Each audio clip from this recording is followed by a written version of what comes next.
So the 1UZ's a 4-litre quad cam Toyota V8. Internally, they're very well built engine. They've got 6-bolt mains, steel crank, rods, pistons, similar in strength, I guess, to a 2JZ. The biggest problem they have stock is keeping the cylinder heads on with a bit of boost. The compression ratio is about 10:1. As a result, on unleaded fuel, these engines are fairly knock limited. Mucked around in the past with water injection and whatnot, but they didn't really come alive until we started using the EP05. From a performance standpoint, the factory camshaft really holds the engine back. So power output on these, I've done quite a few now with a, say, a GT35-ish size turbo, which seems to be a pretty good match for a 4-litre engine. With an automatic on my dyno, you usually see 4 to 420 rear wheel at around the 15 to 16 pounds of boost mark. That seems to be like the limit of the factory cylinder head gasket and head bolts. Pretty much like clockwork, if I push it over that, we'll have problems with the cooling system pressurizing. Kinetic make a nice multi-layer head gasket. We're going to try something different this time. Actually, I've changed my mind. We're going to try and use 2ZZ main studs as the head studs. Beyond that, we've done motors that use an RB25 head stud, which means you've got to tap the M10 1.5 head stud thread out to M11 by 1.5, drill the head. In that setup, with standard camshafts, probably get you to about 600 rear wheel, but you're really making power in a really small window. Engine lays over hard from 5900 up. We've tested multiple different inlet manifold designs, obviously trying to make the runners shorter, and it lets it make power for a little bit longer. So to go further than that, what we do is we usually do a rod bolt. LS1 rod bolt is the same as 1UZ rod bolt, so that's an upgrade path there. The next thing is obviously camshafts. These are a fairly expensive engine to do camshafts on. There's 4 cams, 32 valves. Not a lot of people go that far with them as a result. So once you get some decent camshafts in there and valve springs, a GT42 size turbo seems to be a good match.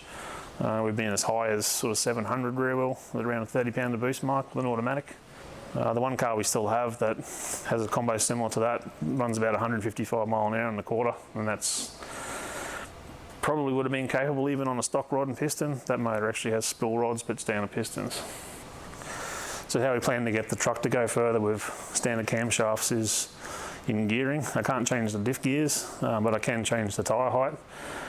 And when that power drop off I'm talking about after 5900 revs, obviously if we put 60 or 70 more in there where it makes peak power, it won't drop as far after that. So I should be able to get the car to get to the 8th mile faster with more mile an hour, and then sort of try and carry that across the finish line. Hopefully we can get it into the 120s, which is where we need to be to get it in the 10s.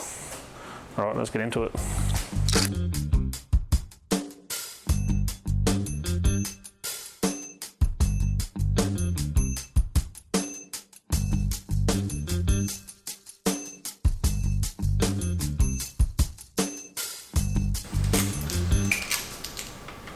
Holy shit!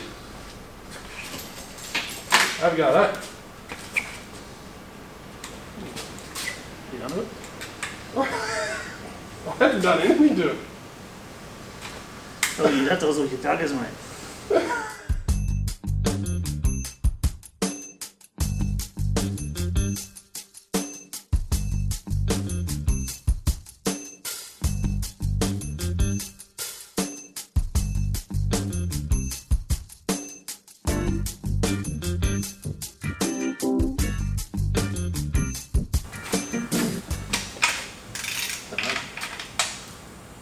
What did you do that for?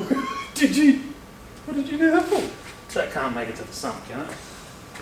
Are you serious? Did you just put a socket in your engine? I think I did. I actually think I did. Fuck it.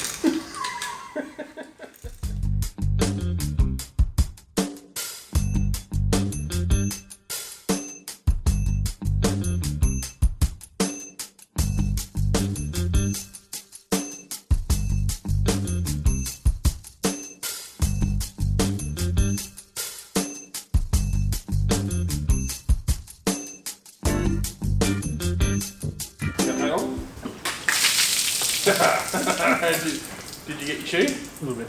Yeah, me too. Section. Right, now we've got the motor stripped out as far as we need to. We'll get the motor outside and give it a bit of a general tidy up, degrease, clean all the 3 years worth of junk off it. We'll give the head surfaces here a bit of a clean up, make sure it's good for the new Kinetic head gaskets, and then we'll look into getting the ARP head studs cut down, or more to the point, the ARP main studs cut down to be head studs. Two have to be pretty short, even from the factory ones, to clear the cam gears. So we'll get outside and get into it.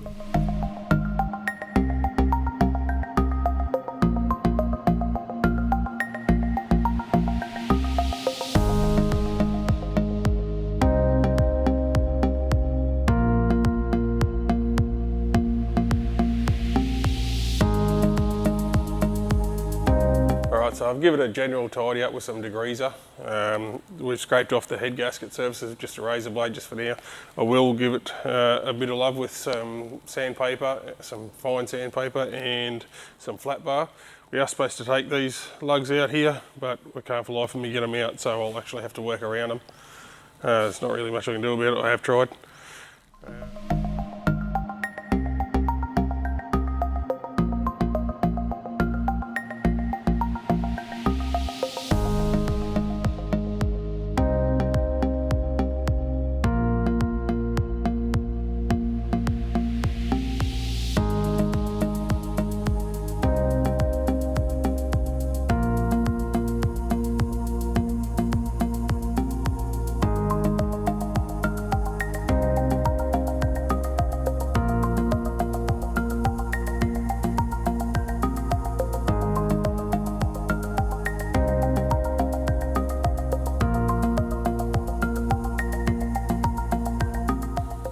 Alright, so the surfaces have cleaned up really well. They're really good and ready for the Kinetic head gaskets to go on. We'll just take the block back outside and just give it a final quick clean, just to get all the crap out of the oil galleries and the water galleries and out of the bores, and then we'll hit it with a bit of WD-40 or something to protect the bores, and then we'll get the head studs ready and throw the heads back on.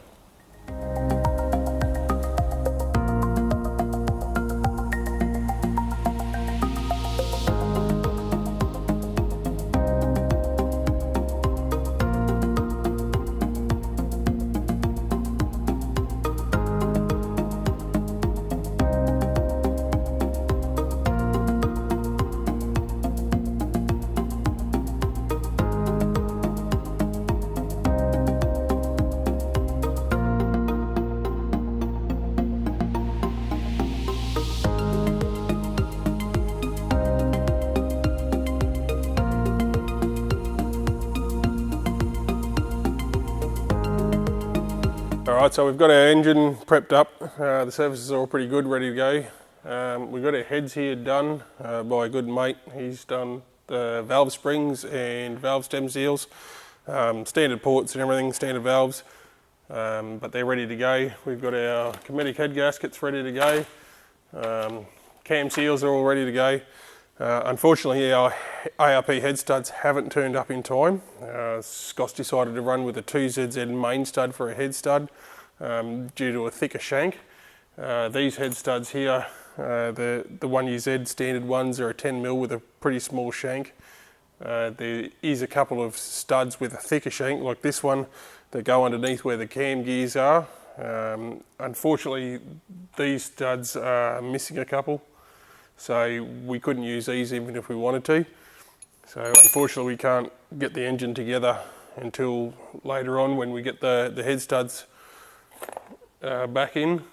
So from here we'll go on and do a bit more work with the exhaust. We found a crack in the manifold there, so we can get that fixed up instead.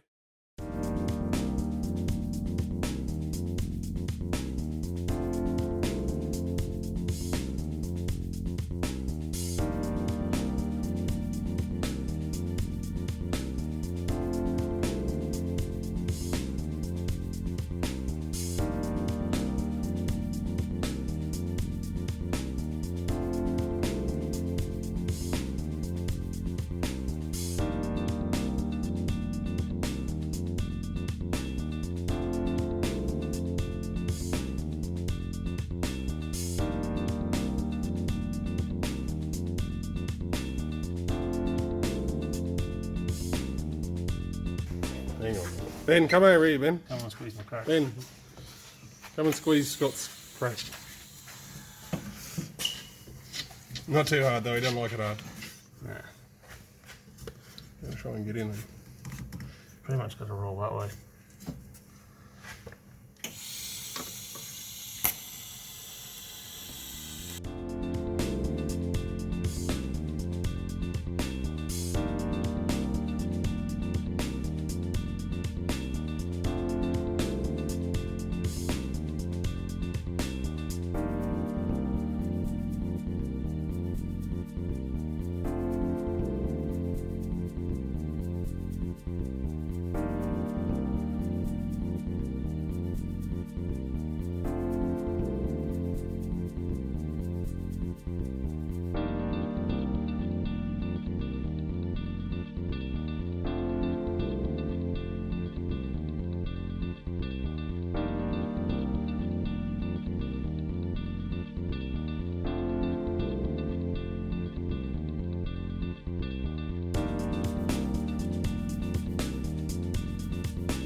It's better. You can polish a turd. Mythbusters did it. Okay, so I've given this wonderful contraption a bit of a freshen up. Heat wrap does a good job keeping heat in the pipe. Unfortunately, it also does a good job of keeping water between the wrap and the pipe, so has a fair bit of surface rust on there. It also had a break, one side pipe, not really related to the rust, more so related to expansion and contraction, two different lengths of pipes meeting in one area. Weld that back up. Should be good enough for what we need to do with it. Last another 3 years or so. All right, that's all we have time for this week. Hopefully next week we'll get our ARP head stud. Hopefully we can get some gearbox stuff done and the motor and box back into the truck. If you like our video, give us a thumbs up. Thanks for watching.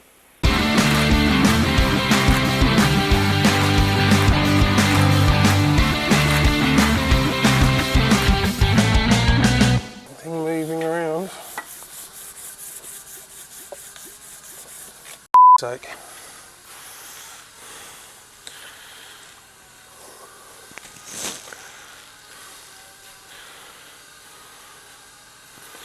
I've got expensive things and I rub my on it. No? Okay, I won't do that. We won't put that in the video. About rubbing on the expensive things. Oh, you piece of shit. Why you me?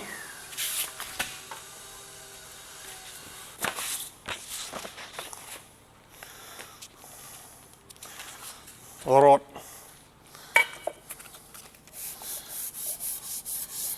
Are you guys thinking you're using any of this shit? Should turn the audio off, I guess. Oh, you're a piece of shit. What the f***? You're all mate.